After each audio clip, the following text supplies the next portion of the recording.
When we start investing in the flourishing of our employees, all of the business outcomes start getting better. Our turnover starts getting better. It goes down. Our creativity, our innovation, problem solving, even attendance, right? All these things, they start getting better. No matter how experienced the very best leaders are, the only thing that stops them from learning and growing is when they stop breathing. I'm your host, Tim Spiker, and this is the Be Worth Following podcast. On this show, we talk with exceptional leaders, thinkers, and researchers about what actually drives effective leadership across the globe and over time. You just heard from Dr. Brent Fessler. Dr. Fessler not only has a doctorate in education, he has a master's degree in strategic leadership and an undergraduate degree in engineering science. Wait, did I just say Brent Fessler is an engineer by education who is passionate about leadership and culture? Yes, I did.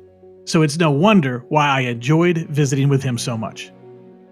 Today, Dr. Fessler is a principal at Integreaters, a consultancy that has a unique spot in the marketplace. They help organizations integrate values, purpose, organizational change, and character development. That's right, adult character development. And if you've been listening to this podcast for very long at all, you know that we see adult character development as a key to building exceptional leaders and exceptional organizations. In this episode, you'll learn about an idea called trauma-informed leadership. You'll get a chance to explore the value and methods of being a student of those you lead, and you'll have the opportunity to engage with the concept of employee flourishing. But first, we begin with a couple of stories from Dr. Fessler's life that have shaped who he is as a leader today. One that began with a keyboard when he was a teenager, and another that was fueled by an adoption. I was still a teenager, and I was on a worship team at church, and I was just the keyboardist, but a couple that was an integral part of the group, the worship leader, a singer, a drummer, a keyboardist, they moved to another town. And it was a small church, and all of a sudden I'm left holding a whole bunch of responsibility. And it's not like, do you like this or not? Do you want to take it? It's like, man, there's a lot of people coming each Sunday that are relying on not just a good experience that I need to provide, but it's part of their spiritual experience. And so, man, this responsibility just kind of jumps on you. And a mentor of mine, Doug Hodo, who started the business school here at UT San Antonio, he told me, hey, Brent, I've never seen character develop in a place other than a crucible. And for me, I think that was one of those crucible moments where there was pressure. I think everything I needed was sort of there because it all developed in that heat and that pressure. And so that was a moment that I really was needed to step into a position of leadership. And you just kind of learn on the fly. You just kind of run with it. That's one. And I think the second one is not one where I would have expected to really learn a lot about leadership. And that's when we adopted our fourth child. We've got 3 children. They're biological, and our fourth one is adopted. And I have to tell you that it is different. It's different when you bring into your life somebody who has trauma associated with them. And so just learning how to love a child that has come out of trauma, that has come through adoption, because adoption is one of those situations where it's just by definition a situation of trauma that good comes out of it, but it's coming from Something challenging, some way created the situation in the first place. Absolutely. And we are changed when we go through those kinds of things, even when we're an infant or whether we're an adult. And so learning how to love somebody who had experienced a lot of that drastically changed my way of leadership. Probably a big takeaway from that. We're all on the spectrum of trauma, even if we feel like we haven't experienced trauma. And so seeing that, hey, I've experienced trauma and it's affecting me. It's affecting my relationships. It's affecting my life. It's affecting how I do things, what I'm capable of doing. And realizing the people around me, the people I'm trying to lead, are also experiencing that. Because trauma puts us in a place where logic does not reign. People are doing things like, why are you doing that? Why did you act that way? Why are you saying those things? It doesn't make sense. And you can explain a lot of it because they're in survival mode or getting into survival mode earlier because of trauma. So learning how to lead, I started calling it recently trauma-informed leadership. And it's a really interesting dimension of leadership that I don't think I would have experienced had I not gone through that adoption. So those are a couple that come to mind that have really shaped the way I see leadership. On the adoption piece, I'm curious if we get to kind of boots on the ground, practical type of application. How does the idea of trauma informed leadership, how did that shift your words and your actions from an application standpoint? I think one of the best ways to start thinking about that is trauma really brings to the surface this idea of survival mode and some of the brain science that we're really only learning relatively recently when you think about the history of the world. And our prefrontal cortex is the place where we have our executive functions, where we're making decisions, problem solving, doing innovative, creative things. It's where a lot of our emotional regulation happens, where we behave well. That happens in this prefrontal cortex. When we get into survival mode, which we all do, the part of the brain called the amygdala starts firing, and it starts firing adrenaline, right? We can run fast really well. We can fight really well. We can do all those things, but we can't think really well. And we've all experienced that. Like when we're in that threatened mode and we're surviving, I can't think of the words to say. And you walk away from that situation and you're like, man, I wish I would have said this. Wish I would have said that, right? It's a great term. We use the term flipping our lid, right? When we flipped our lid, that prefrontal cortex has really just shut down. You can feel it sometimes in the front of your brain. A lot of kids, especially who've experienced trauma, when they're in that mode, you see them kind of rubbing their forehead along the carpet because it's just like that front of my brain's not feeling well because that threshold for survival mode has been lowered. So things like noise, things like hunger, things like tiredness, lots of things just set it off. Where I'm in survival mode, it means I can't hear what you're telling me. It's that Charlie Brown, wah, wah, wah, wah, wah, wah. I don't hear what you're saying to me. The only thing I'm thinking about is surviving. And if you think about what you want in your team members when you're leading somebody, do you want them in survival mode? Is that a healthy thing? No, it's not. I mean, they're going to be trying to protect themselves. They're not going to be trying to work well together. They're not going to be able to solve hard problems. And sometimes we feel like as leaders, we need to be in this high pressure, like I need to lose my temper every once in a while and just let them know how important this thing is. And now everybody gets scared and you get this prolonged survival mode where, man, I'm doing enough maybe just to survive.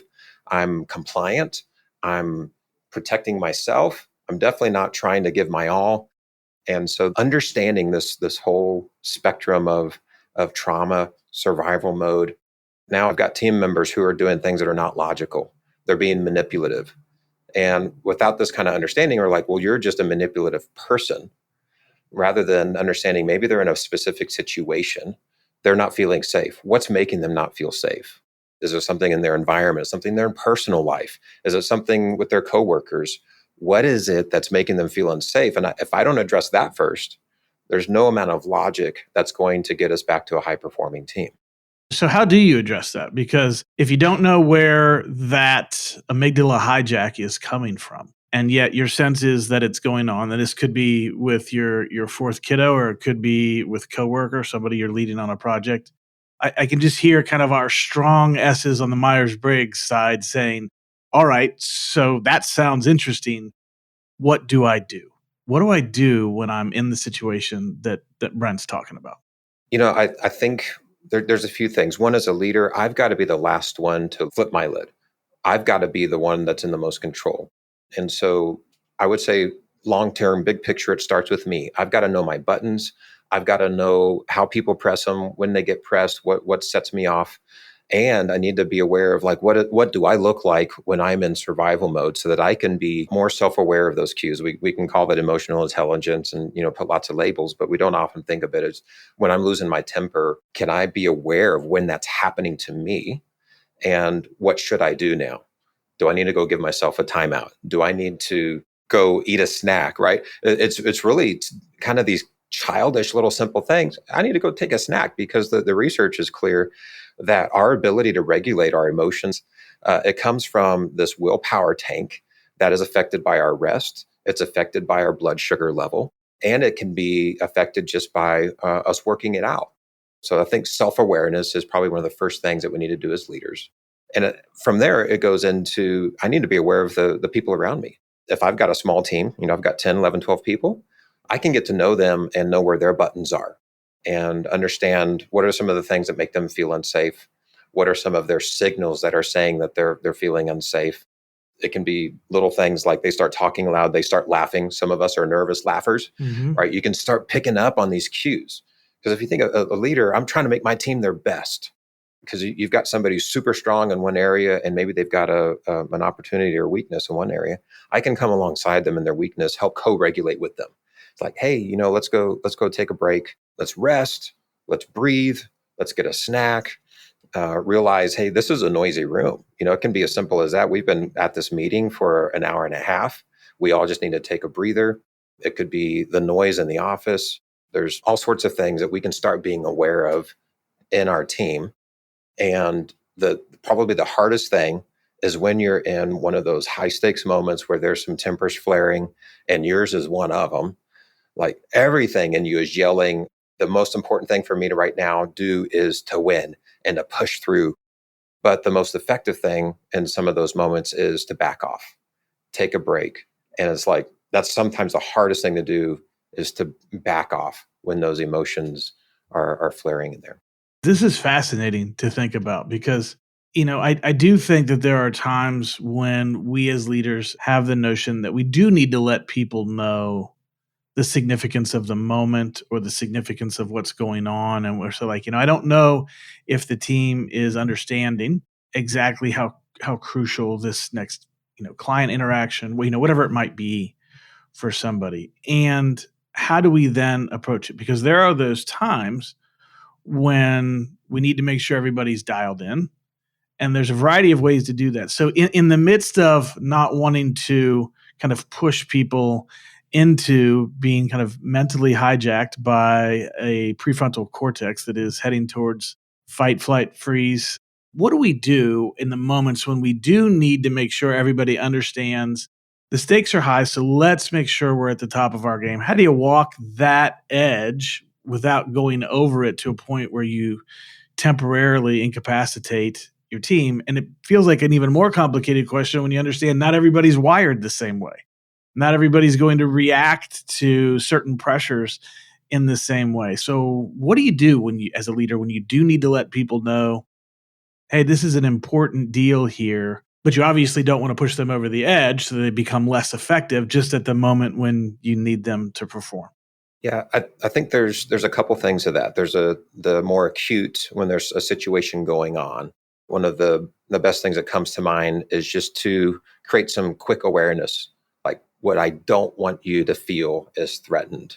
What I do want you to feel is that this is important and we need to do everything I can. I'm not going to throw any jokes right now. So it's just kind of like, getting it out in the open. We've got something really important. The last thing I want you to do is to feel threatened. The first thing I want you to do is feel like this is a time when we've got to be high performing and we've got to trust each other, and, just say, this is what I want. Don't expect for them to be drawing those conclusions. From a long-term perspective, is to even consider this as an area or a dimension of capacity or capability of your team. What is the trauma-informed capability of my team, or their capacity? So that means you start talking about this as a topic. Hey team, we've all got an amygdala. We've all got a prefrontal cortex. We need to all start getting aware of ourselves and think about how you're developing your team, as each of your team members now are more aware of their own lid, their own buttons, their own survival mode, and start bringing it up as a conversation, a topic, not as a way to isolate and point out you're broken and you're messed up and things like that, right? But like, hey, we've been working on our email skills, or we've been working on our project management skills, or we've been working on these things. Well, make a skill bucket that we're going to intentionally develop on our team, as this is us getting to know ourselves and getting to know each other. It's a little bit different than, DISC or Myers-Briggs or those kinds of dimensions. It's more just getting to know all of ourselves on this. And if you get to the point where you're saying, hey, everybody share your buttons. What are your buttons? You can use Gary Chapman's 5 love languages as a language for those. Like for me personally, it's respect, or words of affirmation. You might say words of affirmation. If I'm not getting words of affirmation, or if I'm getting words of de-affirmation, I don't know what that word would be, right? We'll call it new word invented just today on the podcast. New word. Look it up. De-affirmation. There it is. I've been de-affirmed. Those are things that like hit my button, right? I don't know why, but I'm wired up to, I can thrive off of respect. When my wife tells me, encourages me, like, I love what you're doing here, go and do it. Like, dude, I'm like, I'm off. That was a good job that you did.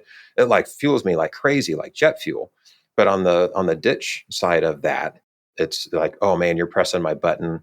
You didn't listen to what my wisdom was, or things like that. I've got to be aware of that and know that, and the rest of our team. So I start sharing that. Hey guys, I'm leading you. Here's one of my buttons. I invite you to call me out on this, right? So I can start modeling this kind of, I might lose my temper if I feel like this button's getting pressed. I'm sorry about it in advance. I'm sorry for what happened last week. So, clean up your messes and use that as a learning opportunity. And you get the whole team starting to grow in that area like it is. And maybe some of the more technical things that we pursue as teams. I feel like as we started talking about the things that have shaped the way you think about leadership, we have seamlessly gone into the space that you have passion about related to employee flourishing and culture development. What is it that you do, and what do you see as most critical for us as leaders to think about as it relates to employee flourishing? When we come to work, we're pretty focused on a pretty narrow part of our life, even though most of our hours, when you look at our time bucket, go into work, right? We put more time into work than anything else, really. But it's really a narrow part of usually what we consider to be meaningful. Like hopefully our obituary, let me put it this way. Hopefully our obituary is not just filled up with, he worked on this, he worked on this, he achieved this, right? That's not typically what we would say is a fulfilled life. We look at all these other things. It's family, it's friends, it's what's the legacy that they left behind, and those kinds of things. There's Harvard has a human flourishing instrument, and it's 6 dimensions. It includes things like personal finance, which is more of a flourishing enabler. If you're not flourishing financially, a lot of the other things are going to be suffering, such as your close relationships, your mental and physical health, your character, your virtue, your purpose and meaning, those types of things. And those are not usual questions that we are going to be asking people at work to know, are they flourishing or not in these areas? And if somebody on our team is not flourishing in one of these areas, it's really, really hard for them to shut that off. They're bringing some of that baggage, some of that weight, some of those gaps and brokenness to work. Even though they're trying to do this job here that has nothing to do with their family, they're going to be bringing that weight, even if it's just to the point where they're tired. They're worn out from dealing with these other areas of their life that are not flourishing. And so if you've got somebody who's working, even if they're working at 80% or 70% of their capacity, it may be hard to see that. They're coming to work, they're getting the job done enough. They're not the superstars perhaps, or maybe they were a superstar and you're like, man, they just came back to average. Is there something going on in their life on these other dimensions that could be pulling from their productivity, their innovation, creativity, all of the things that we would consider to be high performing at work? And if so, if we can move the needle in those other dimensions, it's like hiring new people on your team. And so we'll use this instrument to look at employees for a company.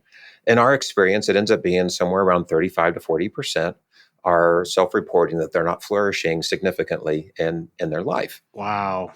The competitive advantage disadvantage conversation, when you throw out that statistic, is mind boggling. 35 to 40% reporting that they're not flourishing.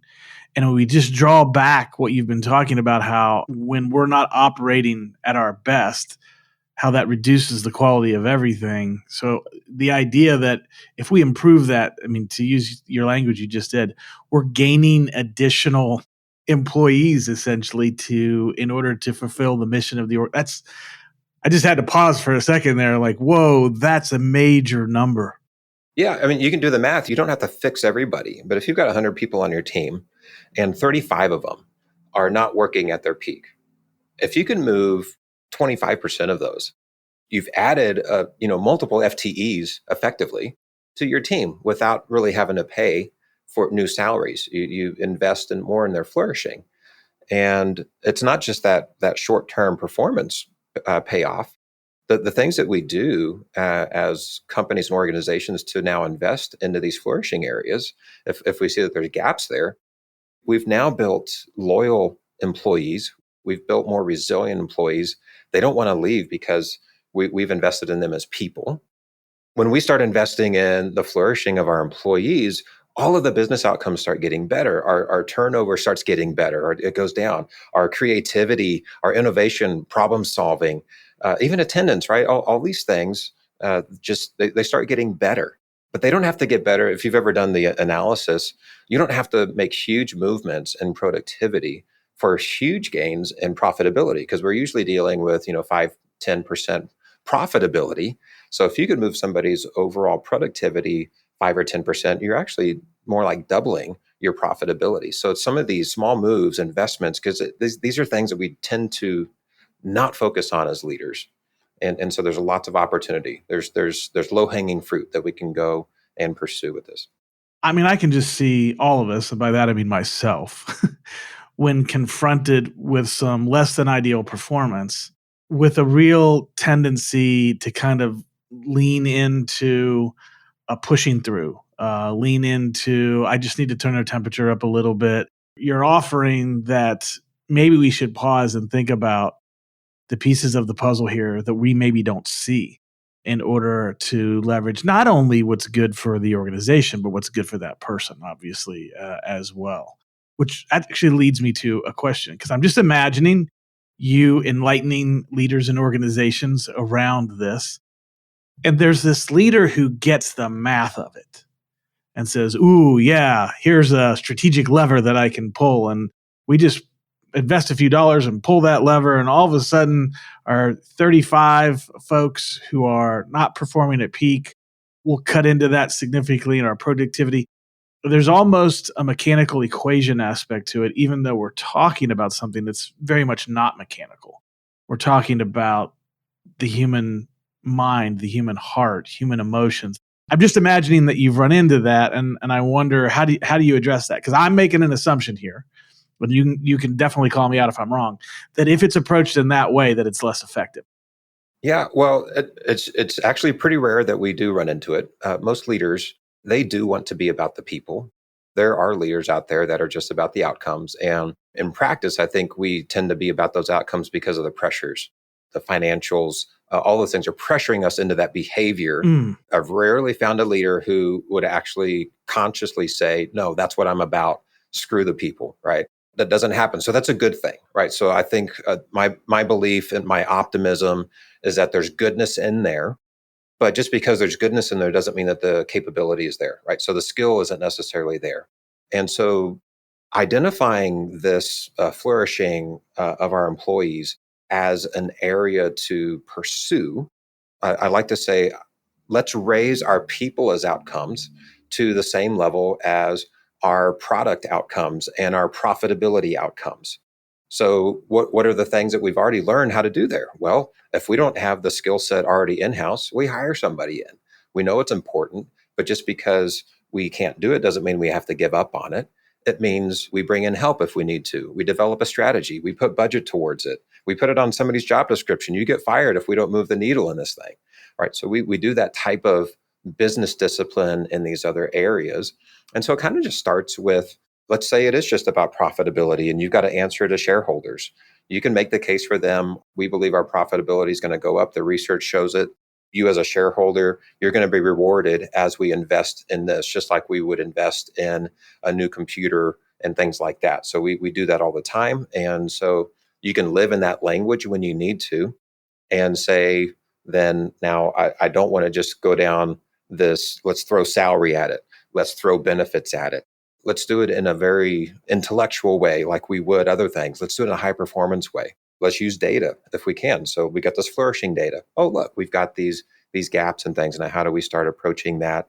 So it's really, in some respect, it's applying the same discipline and acumen that we've already learned in other dimensions of our business and applying it to this maybe new outcome of our people growing, our people developing, and saying that's as important or in the same neighborhood as are we profitable?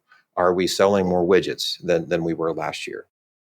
As you unpack that, it's throwing me back to some old research that some people might be familiar with Hertzberg around the idea of hygiene factors versus motivational factors. And when you talk about throwing salary at things, I'm reminded all of a sudden that salary's got to be at a certain place, but it also hits a ceiling where more salary, I mean, temporarily we're excited about it, but it doesn't actually drive long-term engagement and motivation, and how we have temptations to invest in things that have actually a limited output. But I think all the things that you're talking about here could easily be mapped to the motivational factors that Hertzberg talked about, because there's a more inherent satisfaction to the job if we're taking a look at things. Am I stretching that research too far, or is there a connection there that I'm hearing? No, absolutely. That's really the foundation and some of the core principles about what we then now put in. How do we now make our employees flourish more? How do we cultivate flourishing in our employees? And we try to take the same approach that we would with a company. So you see a company that's trying to integrate their culture. Well, we've got to have a great set of core values. We have to have this great mission statement, and that needs to be our foundation and get that into our culture. Well, we need that in our people as well. Peter Senge talks about this overlapping shared vision. He calls it this shared vision space, where your corporate values and your corporate purpose are overlapping with your individual values and your individual purpose. And so we start from this place. Well, that makes a lot of sense. But what if my individuals don't know their own values, can't articulate their purpose and their mission? Well, they don't know where that space is. They don't know how to find it. They don't know how to navigate it. When they experience it for a moment, they don't know how to get back to it. And so when we, at the core of our employee flourishing work and research, is starting with this place of, let's help every employee articulate their purpose, their mission, their core values. Because now once I have that, now I've got this true north for myself. I know if I can string together some days that kind of fit this mission and purpose statement, then I'll string together those days. And at the end of my life, I'm going to end up with that life that I'm going to feel fulfilled. It's that's that good life. And so we start with that identity piece, and then we start using that now to build a flourishing plan. These are things we know how to do in a company, right? We see a gap, we identify a strategy to close that gap, and we just help our individuals do that type of discipline in their own life. So it's not like rocket science per se, but in our experience, 95 to 97% of people have never articulated their personal mission or vision or values. They may tell you, yeah, I know why I'm on the planet, but they really can't articulate it. And so we're helping 95 to 97% of the population now craft, this is why I'm on the planet. These are my values. And now that I see those, I can now evaluate, is work a place where I can fulfill this purpose, where I can fulfill this mission? Do my values match my company's values, my organization's values? And so that's part of that path to employee flourishing, as understanding my purpose and now being that in all these other areas of my life. Can I be that at home? Can I be that in the community? Can I be that with my family and friends and my finances even? Do my personal finances, reflect my purpose and my vision and my values? There's so much as I listen to you unpack all that. There's something bubbling up inside of me, and I think it is just articulated with a one word, and that is the word hope. Like, when I hear you talking about that, I'm like, oh my goodness, isn't work full of hope whenever we approach it the way that you're talking about? Yes, we have an activity that we're doing, whatever that activity might be. Maybe I'm in a manufacturing facility and we're making spoons. I don't know, like whatever it is. But yet, when you connect it into this idea of flourishing and fulfillment, all of a sudden, making spoons has a different place in my life than it did before. It's that move from transaction to transformation, I think, ultimately. And what are the possibilities for every organization to think about the wholeness of the interaction as opposed to just this exchange of time, energy, and skill for money? And I just see so much hope as you say that. So I'm just going to personally say thank you for what you're unpacking here, because you're raising my heart rate just as we're visiting here today. So I appreciate that so much. We've primarily here been talking about individuals flourishing and helping them flourish. How does this connect in to the work you do around cultural development? What are the connection points there? A lot of the work that we do with cultural development is really a mirror of what we do with the individuals, or vice versa. What we like to do with companies when we talk about integrating their culture, we'll use terms like, hey, let's get your core values off your website and into your people. Because sometimes you look at a company, you're working at a company, you get on the website and you're surprised to see those core values like, oh, holy smokes, I didn't know that's who we were, right? Because that's not my experience as an employee, Yeah, that's right. or as a customer. Right. So we like to aspire maybe to these things, or maybe we want our brand, we want our marketing to paint this picture of us, but we know that our behavior doesn't quite hit that mark. And so this brings us to perhaps a good definition of character. Our character could be seen as how big or small is that gap between who we know we're supposed to be and who we actually are. And with that in mind, so I know I'm supposed to be this. I was actually like this at that last meeting, or I was actually like this last week. There's a gap here. How do I close that gap? Okay. And let me back up for just a second. There will forever be a gap. Okay. Everybody exhale. Everybody exhale. There will forever be a gap. Okay. Now we can go on. All of us need to continually pursue our character formation, developing our character, just like an athlete, right? Athletes never hit like, are you strong 100%? No, there's always more. I can always get stronger. I can always get better at things. And so our character is one of those things where our life is really spent pursuing that and getting stronger in that. Not perfection per se, but you look in the mirror every day. I know what I'm supposed to look like. I see some of my hair is out of place. I don't get all bent out of shape about it, but I don't leave it there. Now that I see it, I go and I put it back. We were talking a lot about awareness before in leaders and how important that self-awareness is. And that's an essential piece to our character formation as well. But awareness, we have to have this framework first. And so we have to have a clear framework of who the ideal self or who the ideal organization is. Once we have that ideal thing articulated well, and honestly, it's something that we can continue to refine. We can keep adding to it. We can develop new mottos. We can develop new sayings. Oh, this is who we are. And sometimes we personify that into a mascot, right? So those are all tools that we use to try to define who the ideal organization is supposed to be. And then our pursuit of integrating that culture is looking at all the things that we do, who we are, the people we hire, how we evaluate, how we measure our success. How aligned are those things with our stated identity, our corporate identity? And I like to say, can we look at our dashboards? Can we look at our strategic plans and see evidence of these statements over here, of our mission statement, of our values? Can we see those things showing up in our language, in our taxonomy, in the way that we're measuring our everyday work?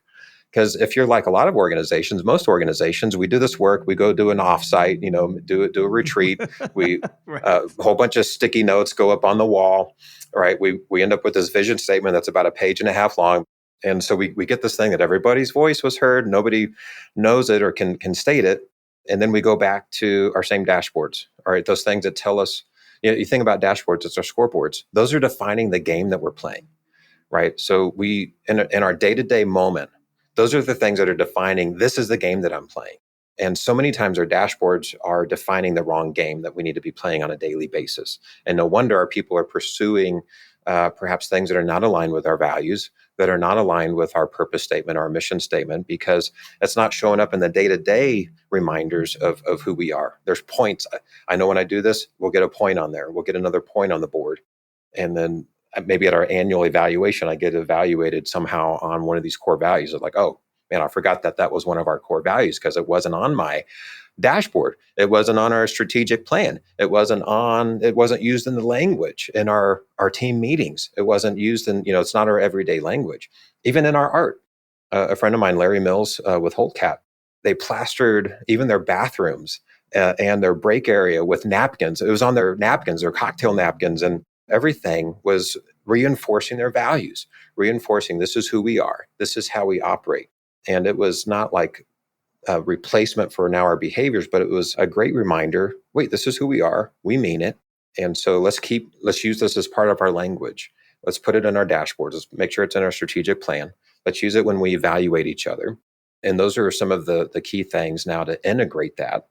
And we spend all this time defining who we are, but how now do we get that into our people? How do we get it into our daily behaviors? What do you say to folks that hear all that and say that sounds well and good and it makes sense, but most of these things don't sound like they're measurable to me. They sound like there's maybe a gut level evaluation and that's really all there is to it. And then, how fair is it really for us as an organization or even people individually if these things aren't really measurable? Is there a danger in that? What's your response to that kind of a comment or question? Well, I think we shouldn't give up because usually the most important things are probably the hardest things to measure. And often the least important things are the easiest things to measure. So we can't go off of just whether it's easy or hard to measure. We can't give up on it. And so there's two things. One, can I find something that truly will directly measure it? And can I bring that up to the forefront? Or can we use something that a lot of nonprofits will use for especially broad societal movements that may take generations to measure? They call it the Kellogg's logic model, where you say, okay, in generations, we hope this happens way down here. We think that our research and our logic indicates that if we do this today, then next week, this will probably happen, which isn't our final outcome either, but it'll move us towards that. And maybe in 5 years, this will happen. And then maybe in a generation, this will happen, right? Are we basically talking about guesstimates on leading indicators? And yes, we may have to adjust them along the way, but this is our best estimate on a measurable leading indicator. And we're going to lean into that until it's proven otherwise. Am I on the right track there? Absolutely. So when I spent a lot of years in education and higher ed, graduation and career placement are ultimately some of these big outcomes that we want to happen years from now. But we know those things, the number one, we knew from our research, the number one factor for that was attendance today. And so if we're not logging attendance on a daily basis, we're going to miss, because what we were seeing as educators was as soon as somebody missed 2 days, now their probability of not graduating like multiplied like quickly. And so we had to be on top of it. It wasn't something like we could look after the semester was done, how was attendance? And because it's too late. And so while attendance is not the outcome we're looking for, we knew that was the number one factor. So we had to be hitting attendance over and over again, which feels like, well, that's not a very important thing to measure. And it's kind of hard. It's like, man, it's taken a whole bunch of manual labor. But when we were convinced that that was the number one factor, that was the thing that we drove. And when we realized, hey, the faculty aren't seeing attendance, they're the ones that have the biggest levers on controlling whether students going to be showing up or not. But they're not seeing the scoreboard that reflects our big purpose outcome. And so we had to make some movements. It's like, I want to make sure that they're seeing on a daily basis this important information and that they make the connection. Yes, I know attendance is not our final outcome, but I know now I'm empowered to go play my game. You're putting me in the game, coach. I need to know what the scoreboard's looking like for me as a player, the things that I can control. So those are some of the approaches so we can step back, look at those leading indicators and get those in front of our team. You're reminding me of something that Franklin Covey does with their 4 dimensions of execution, because one of the statements that they make that has stuck with me ever since I heard it, which is, it's no fun to go bowling behind a curtain. And it was the idea of, if we don't have a scoreboard somewhere, even if we're leaning into estimated leading indicators, that it's going to be really disengaging to play this game. Whatever type of organization or business you're in, nonprofit, I was going to say athletics, but there's usually a scoreboard involved there. But as we think about all these other endeavors that don't clearly have that, how do we show up and create at least a best guess? Which leads me to a nerdy researcher kind of question. But I think this is just the kind of podcast today, this episode, to lean into that. So let's talk about correlation and causality for just a moment, because we're talking about pulling on estimated leading indicators, which sometimes can correlate but not be causal. And how do you think about that when you're coaching leaders and organizations to adopt some things that are perhaps a little bit difficult to measure, and so we're guessing that leading indicator, but that may not be causal? How do you talk through that and help them get as close to causality as possible? It's going to depend, I think, on what issues we might be working on.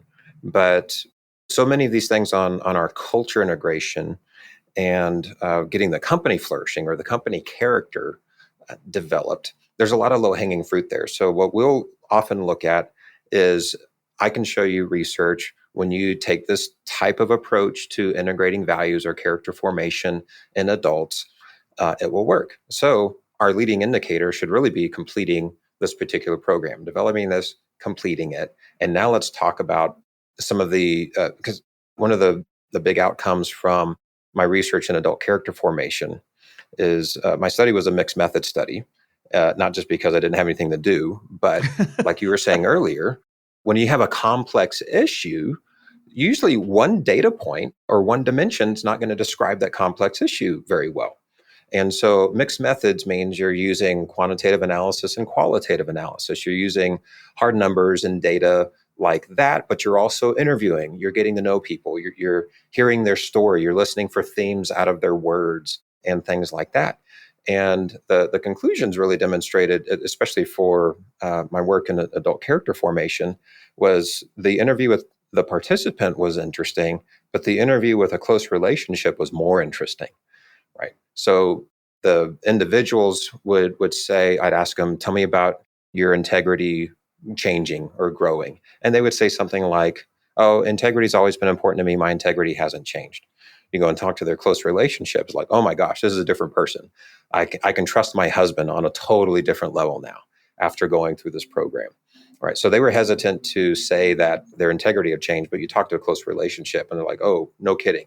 And maybe they have a hard time putting words to it, but so 360 evaluations, right? So you're using these 360 looks at our team members, which is hard to do unless you've got a clear framework. Right now you have a language about our values that now we can start talking to each other.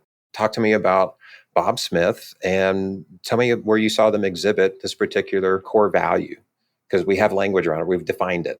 And now we start getting some meaningful information. We're now as leaders having to use some mixed methods approaches to understand, is our culture changing or not? We've got some real data. We can look at things like human flourishing. We can look at perhaps engagement or some other data that we already have at our disposal. Use some of those numbers. Turnover rates, right? We can look at some other derived data to see if those things are moving or not. But then we can dive in more deeply if we start using some mixed methods approaches, using some interviews, using some of those qualitative things. And honestly, I don't know that we get a clear enough picture without some of the mixed methods approach to knowing how is the character of our company changing? How are our values being integrated differently today? One of the key principles, whether it be about an organization's or about an individual, is that a primary goal of somebody's life is to live an inside out life and not an outside in life. And that inside out life is really, I've got this key identity or these universally held values that I have tested, I have articulated clearly. It has become my truth, my gospel, not just a feeling, but I can tell you why it's important, and I can show you that this is something that I believe strongly. It's something that I'm going to actually pay a price to uphold. If we don't have that as a company or as an individual, we're always going to be just taken by currents and will never really flourish on the long term.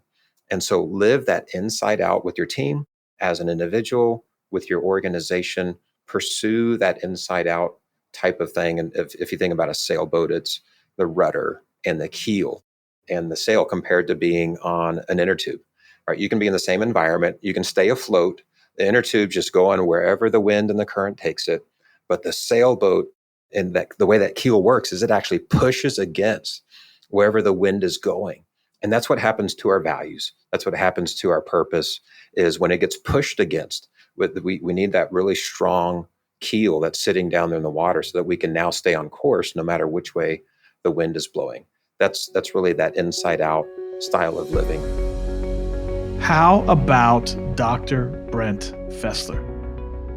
What great articulation he has of concepts and ideas that at times can feel really complex and difficult. And he just has such a well thought out way to talk about these ideas. So winsome. And I'm so thankful that I got a chance to visit with him for this episode and that you got a chance to hear him.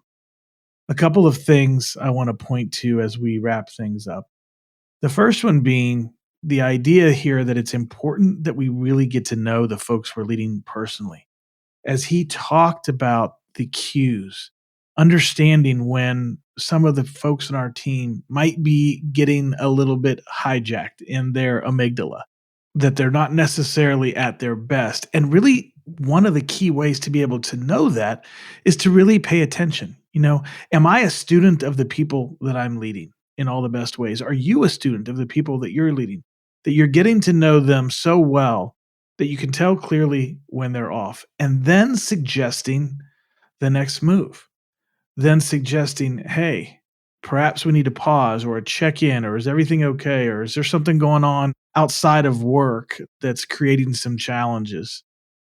The deeper relationship that we have with people and one that's genuine and truly cares about them, the more that we can have those types of conversations. But it's so imperative that first we care enough to pay attention.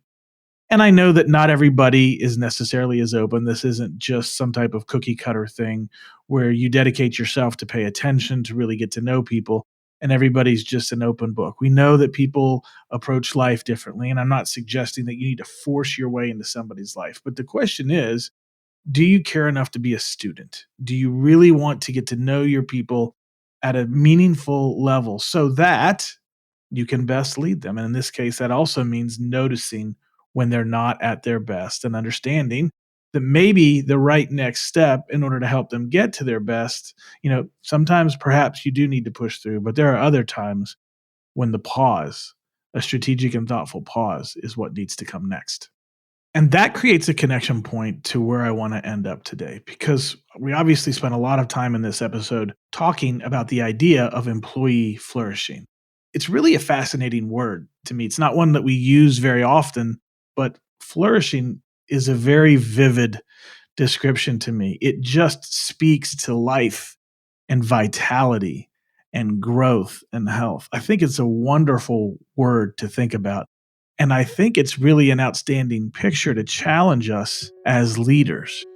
So that leads me to the question I want to leave you with today. And that is this: how much do you value the flourishing of those you lead, not just at work, but in life? This is Tim Spiker reminding you to be worth following and to follow us wherever you receive your podcasts. If you've heard something valuable today, please share our podcast with your friends, family, and colleagues. And if you're up for it, leave us a 5-star review. Thanks for listening.